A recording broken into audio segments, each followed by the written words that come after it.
Hello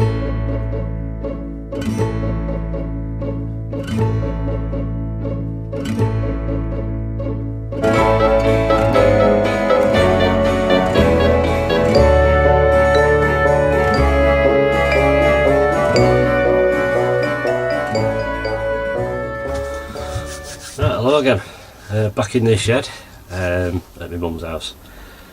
So I'll do a quick video because I've got to string some more onions up, so I thought I might as well shove the camera on while I do it and talk a bit about composting. So it's that time of year where you're starting to pull your plants and you know, there's a bit of excess stuff that you don't need. So, you know, it all go in the compost bin, which is perfectly fine. But you need to start collecting as much other compostable material as you can, because I'm going to be doing a raised bed. Not sure definitely when, but it'll be soon. Oh, it won't be long off. I'm still not sure whether I'm going to do 1 or 2 beds yet. I'd like to do 2, but I just need to work it all out. So talk quickly about ratios.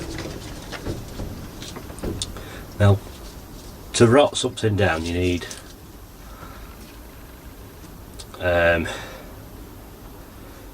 two things. You need carbon and nitrogen. There's other things, but I mean, they're the main 2 things. So greens are nitrogen, browns are carbon. Greens is in grass clippings, any cabbage or, you know, kitchen waste, anything like that. Browns are things like newspaper, cardboard, straw. Everything has its own nitrogen ratio in it. Cardboard's 500 to 1, hay is 20 to 1. That's 20 parts carbon to 1 part nitrogen. Now, if you can't get enough greens, you can always get a box of this stuff. You can see that. Sulphate of ammonia. It's for greening your foliage up in plants, but it's full of nitrogen, so it's good for the compost heap to get it hot. Now, so get whatever you can. It doesn't really matter too much about what you get. You can get horse muck if you want, whatever, you know. But you know, just kitchen waste, and if you've got guinea pigs or rabbits or anything like that, you can always collect their waste if you want. That's what mainly I do anyways. A lot of my stuff is done through. So we've got some guinea pigs. We used to have a rabbit, but unfortunately had to be put down back in June. I'll just move this camera down so you can see what I'm doing at the same time. Well, it'll come into view when I build them up. So, you know, I mean, it's a bit too early yet for leaves to start falling, so that's something you can cap the beds off with later on if you want. So you're going to need to do the beds like I've done the other ones, which worked out fantastic. You're going to need a bale of hay, depending on your bed size really, but yeah, a bale of hay, and I use half a bale of straw on each bed. So I mean, wherever you live, there'll be a farm or somewhere local that might have, you know, old bales knocking about that have got a bit damp from last year, you know, or fresh ones. I mean, I paid, I think it was £2 for a bale, which is nothing. You know, the amount of compost it take to have the same volume as a bale, it costs you a fair bit. So all your grass clippings, all that sort of thing, get it all bagged up, take it down to your plot, leave it in bags for now, unless you're going to create your heap. If you're going to create your heap, you need to try and layer it a little bit so you haven't got like a big thick layer of grass clippings, because it'll just start to stink. So you can add a bit, you know, brown. You always start with the brown at the bottom, kind of like lets a bit of airflow into it. That's what the browns are good for. They allow air into it, create the spaces, because obviously plants need to get air to the roots as well. So you can do that, and then you can add a bit of sulphate of ammonia to it. If you can, turn the heap, you know, once a fortnight, just sort of like whack it apart and then build it back up. That'll mix it all up and allow a bit of air in, but it has to be damp, not wet, but damp. If you're putting dry stuff in, it's not gonna kickstart properly. I cover mine up, you know, not fully. It's just got a little tarpaulin over the top of my compost heap. Well, my compost bin, I should have said, because I have pallets I use. So it does get a little bit of rain in there, obviously, because the tarpaulins are leaking. It doesn't get drowned. So when you get to the bottom, you're not digging in like sloppy muck.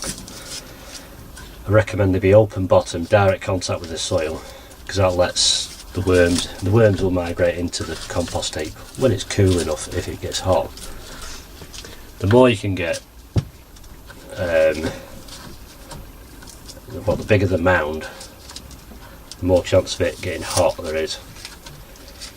The hotter it gets, the faster it will grow. How much messing you want to do with the heap will determine how fast it goes.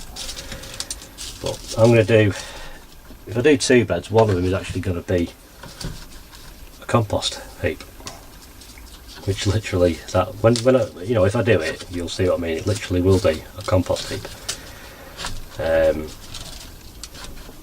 So you need to go your stuff, decide where your bed's going to go. If you're on a new plot or a new bit of ground and it's all covered in weeds and grass and all that lot, don't worry about it. Just get a set of shears or a strimmer and just shear it off, you know, down to the ground. Just leave it there, don't break it up, just leave it there, because you're going to cover it over. And then you're going to need to start collecting cardboard. You know, if you can't get all the cardboard, newspaper's fine. You're going to want a good, because I mean, usually you put a layer of cardboard at the bottom of the bed. So if you can't get cardboard and you're using newspaper, you're going to have to, you know, you can't just have one sheet thick. So it's going to be pretty much like a newspaper, opened in half, slapped on the ground. It needs to be wet. So if you don't have any water on site, wet it at home, and then just put it in, you know, pull it out. It just has to be sodden, and it'll just stick to the ground then. So you can, you know, wet it at home and then put it in bags or buckets, take it down to the plot. It's just, I mean, in between now when you do it, it's just getting your stuff to the plot ready. You know, you've got about 3 or 4 weeks to start, you know, collecting your stuff. I mean, I'm hoping to start one of my beds in about 2 or 3 weeks. So that's when I'll start clearing a lot of my beds, like me, you know, some of my runner bean plants and all that lot. And just get it all built up, you know, close to where your bed's going to go. Build your actual bed if you want. Now it has to be level, because otherwise when it rains it'll just run off the bed. You want it to percolate through. So need to make sure it's level. If your plot's sloped, terraced it. So you might, well, I can explain terraced there. If the back end's up 2 inches off the actual surface of the ground at one end, and then might end up 6 inches off at the other end, so be it. As long as that bed is level. I mean, I'll be using 5x1. It's treated timber. Like I said in another video, it's cheap. It's not dear. I buy it in big long lengths. Most places will deliver, you know, fairly cheap. You know, but you don't have to use wood. You can just build it, and as long as you keep the sides as flat as possible, not like sloping off. because otherwise your whole bed will end up just like a bit of a mound. Sort of water will wash off rather than percolate. So get all that together, and then I'll do a video, because it's the way I did my bed. It's definitely worth doing. I would recommend it, even if you just do one just to try it this year. But you're not gonna finish it for planting yet. You're gonna finish it with straw, and then use something to cover it, like a membrane or tarpaulin. I use a woven membrane because it lasts longer.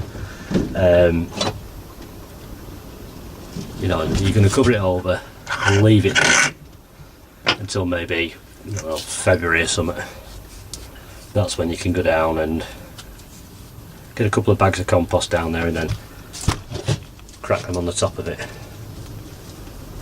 you know, and rake it out and then plant straight into that, and you will have,